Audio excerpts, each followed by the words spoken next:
Agni yang terkasih, hari ini saya berbahagia sekali masih diberikan kesempatan untuk menemani sahabat sekalian. Saya Vio dari Paroki FX Kuta dan bergabung di dalam persekutuan doa Santo Don Bosco Paroki FX Kuta. Hari ini Senin 27 September 2021 di mana gereja mengajak kita untuk merenungkan bacaan Injil yang diambil dari Injil Lukas bab 9 ayat 46 sampai dengan 50. Inilah Injil Yesus Kristus menurut Lukas bab 9 ayat 46 sampai dengan 50. Siapa yang terbesar di antara para murid? Maka timbullah pertengkaran di antara murid-murid Yesus tentang siapakah yang terbesar di antara mereka. Tetapi Yesus mengetahui pikiran mereka. Karena itu, Ia mengambil seorang anak kecil dan menempatkannya di sampingnya, dan berkata kepada mereka, "Barang siapa menyambut anak ini dalam namaku, ia menyambut aku. Dan barang siapa menyambut aku, ia menyambut Dia yang mengutus aku. Karena yang terkecil di antara kamu sekalian, dialah yang terbesar." Yohanes berkata, "Guru, kami lihat seorang mengusir setan demi namamu. Lalu kami cegah orang itu, karena ia bukan pengikut kita." Yesus berkata kepadanya, "Jangan kamu cegah, sebab barang siapa tidak melawan kamu, ia ada di pihak kamu." Demikianlah sabda Tuhan. Terpujilah Kristus.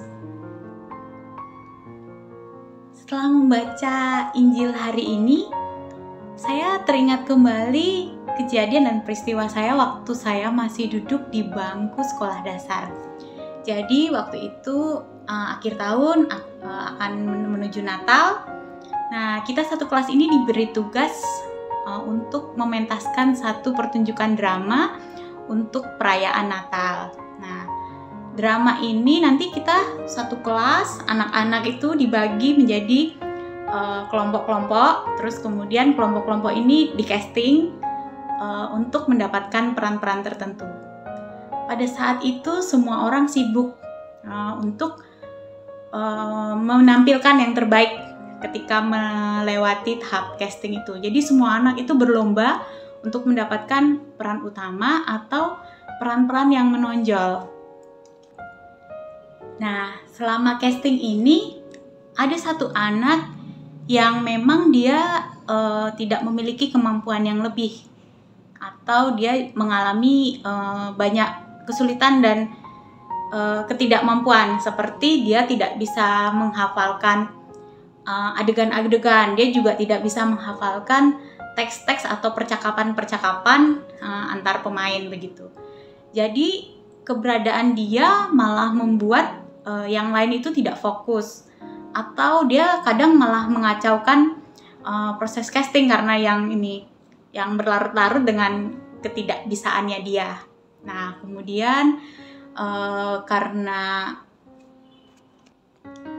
harus berjalan terus, proses harus berjalan, akhirnya semua orang sudah dapat perannya sesuai dengan kemampuan waktu casting.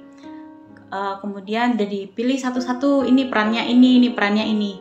Nah, si anak ini nggak dapat peran karena gurunya juga bingung mau taruh peran sebagai apa karena keberadaan dia malah mengacaukan. Akhirnya teman saya ini diberikan peran sebagai penonton. Dia akan duduk di bangku penonton dan dia akan bertepuk tangan. Nah, dia akan bertepuk tangan pada setiap adegan yang telah diberikan aba-aba oleh guru kita. Jadi misalnya kalau ada adegan yang tegang, kemudian teman-teman di atas panggung sudah berhasil memainkan satu adegan, dia akan diberi kode dan dia akan bertepuk tangan dengan sangat meriah. Jadi tugasnya itu. Kemudian kita melewati proses latihan. Nah, selama latihan pada awalnya anak ini terlihat murung karena dia mendapatkan peran yang sangat kecil dan mungkin kita ngelihatnya peran yang dibuat supaya dia tidak terlempar atau tidak keluar dari pementasan ini ya. Nah, kemudian waktu latihan tuh awal-awal dia sedih, awal-awal dia tidak semangat. Tapi latihan kedua, latihan ketiga, mulai latihan keempat dia mulai semangat. Jadi setiap ada adegan ini dia langsung standing applause, dia berdiri sendiri, kemudian dia tepuk tangan saking semangatnya. Seiring berjalannya waktu juga anak ini semakin menikmati peran dan tugasnya yang kita anggap kecil. Malah kadang kita nganggap dia tuh peran yang sangat sepele sekali. Tapi jujur setiap latihan kehadiran teman saya ini yang bertepuk tangan ini sangat kita nantikan, jadi gitu kan. Nah, sampailah kita pada hari H pementasan. Jadi pementasannya berjalan dengan lancar, dengan baik. Setiap orang menjalankan perannya dengan sangat baik. Dan teman saya ini saya lihat di bangku penonton juga all out. Dia akan bertepuk tangan. Nah, ketika dia bertepuk tangan sangat meriah, tepuk tangannya ini menular ke penonton yang lain. Menular. Jadi euforianya terasa sekali. Kemudian kita bahagia, kita happy. Nah, selesai pementasan, ketika selesai mentas, kita ke belakang panggung. Kita yang semua di panggung ini, kita lari. Kita rebutan, pingin ketemu dengan teman saya yang jadi penonton yang tugasnya bertepuk tangan tadi. Kita peluk dia semuanya. Dan ketika kita pelukan, kita semua sepakat mengatakan bahwa ketika di atas panggung, kita melihat teman ini sangat semangat, tepuk tangan yang sangat menular, kita juga jadi semangat dan grogi yang kita rasakan di atas panggung itu hilang, gitu. Tepuk tangan ini mampu membangkitkan semangat dan menghilangkan grogi di atas panggung. Jadi grogi-grogi itu hilang semua. Ternyata tugas kecil yang awalnya kita anggap sebagai tugas yang remeh, yang sepele, yang sepertinya dibuat supaya anak itu tidak berkecil hati. Ternyata pada hari H-nya malah tugas itu yang memberikan dampak yang sangat besar ketika pementasan. Nah, dari kejadian ini saya merenungkan kembali kalau saya bisa belajar banyak dari sikap teman saya ini. Teman saya ini kayak dia memiliki kerendahan hati dan kebesaran hati untuk menerima kelemahannya, untuk menerima kekurangannya. Kemudian dia sungguh-sungguh melakukan tugas dan perannya yang walaupun kecil, tapi dia melakukan dengan hati yang besar.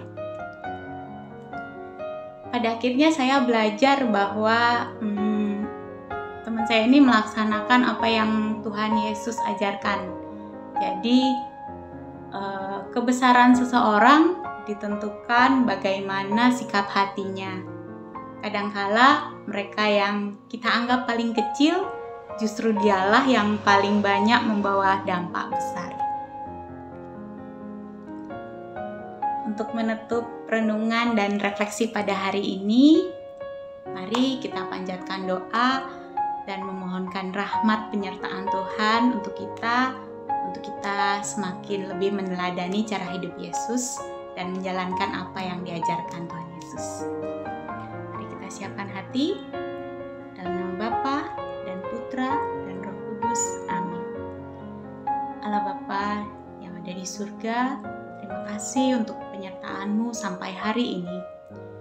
Kami mohonkan rahmat penyertaan-Mu untuk membimbing kami menjadi murid-murid-Mu yang taat dan memiliki kerendahan hati untuk mendengarkan semua perintah-Mu, juga setia melaksanakan setiap apa yang menjadi kehendak-Mu. Doa dan ucapan syukur ini kami naikkan kepadamu dengan perantaraan Yesus Kristus, Putra-Mu yang hidup dan berkuasa, bersama Dikau dan Roh Kudus, Allah sepanjang masa. Amin. Dalam nama Bapa dan Putra dan Roh Kudus.